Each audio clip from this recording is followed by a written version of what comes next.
حضرت زکریا علیہ السلام بنی اسرائیل میں اللہ کے برگزیدہ نبی تھے۔ جب عمر کی منزلیں طے کرتے ہوئے وہ اس موڑ پر پہنچے جہاں ہڈیاں کمزور ہو جاتی ہیں اور سر کی چاندی یعنی سفید بال چمکنے لگتی ہے، تو ان کے دل میں ایک ٹیس اٹھی۔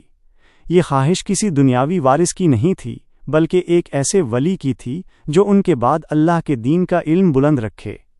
انہوں نے تنہائی میں اپنے رب کو چپکے سے پکارا، اے میرے رب، میری ہڈیاں کمزور ہو گئیں اور سر بڑھاپے سے شعلہ مارنے لگا۔ میں تجھ سے مانگ کر کبھی محروم نہیں رہا۔ میری بیوی بانجھ ہے، لیکن تو مجھے اپنی قدرت سے ایک ایسا وارث عطا کر جو میرا اور آل یعقوب کا وارث ہو اور تیرا پسندیدہ ہو۔ اللہ تعالیٰ نے اپنے بوڑھے بندے کی پکار سن لی۔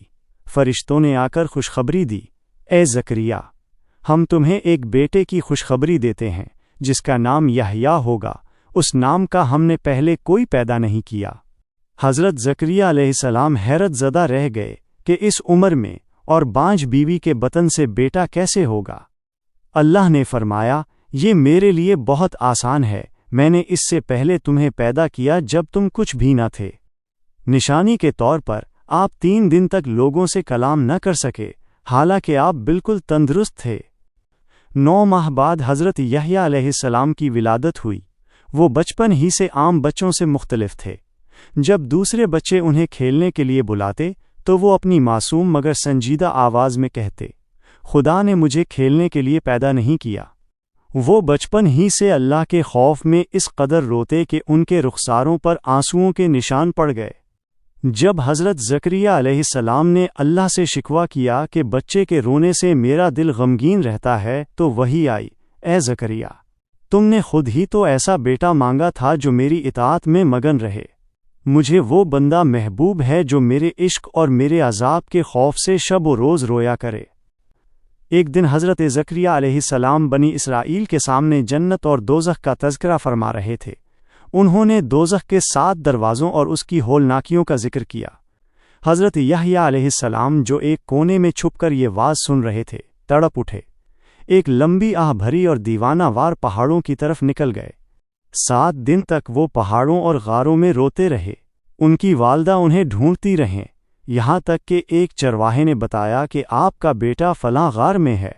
جب ماں وہاں پہنچی اور انہیں سینے سے لگانا چاہا تو حضرت یحییٰ نے تڑپ کر کہا، اماں جان، جسے دوزخ کی آگ کا خوف ہو اسے دنیا میں چین کیسے آ سکتا ہے؟ مجھے نہیں معلوم اللہ میرا انجام کیا کرے گا۔ وہ صرف 7 سال کے تھے جب انہوں نے گوشہ نشینی اختیار کر لی اور مسجد کے ایک کونے میں عبادت الہی میں غرق ہو گئے۔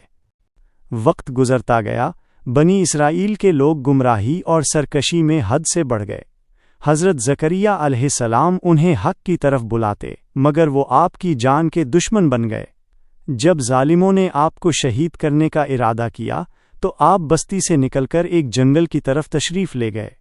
وہاں ایک درخت نے اللہ کے حکم سے اپنا سینہ چاک کیا اور حضرت زکریا علیہ السلام اس کے اندر سما گئے۔ لیکن ابلیس لعین نے یہ منظر دیکھ لیا تھا۔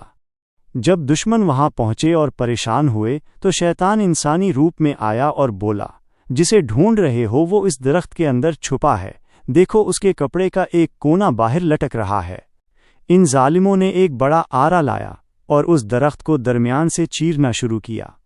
جب آرا حضرت زکریا علیہ السلام کے سر مبارک تک پہنچا تو انسانی فطرت کے تحت آپ کے لبوں پر ایک ہلکی سی آہ یا اف آئی۔ اسی وقت جبرائیل علیہ السلام نازل ہوئے اور کہا، اے زکریا، اللہ فرماتا ہے کہ اگر اب آپ کے لبوں سے فریاد نکلی تو میں آپ کا نام صبر کرنے والے پیغمبروں کے دفتر سے کاٹ دوں گا۔ آپ نے اس درخت سے پناہ کیوں مانگی؟ اب یا تو صبر کیجئے یا میری پناہ مانگیے۔ حضرت زکریا علیہ السلام نے سر تسلیم خم کر دیا۔ آرا چلتا رہا، آپ کا جسم 2 حصوں میں تقسیم ہو گیا، لیکن آپ نے اف تک نہ کی اور اپنی جان جانے آفریں کے سپرد کر دی اور جان بحق تسلیم ہو گئے۔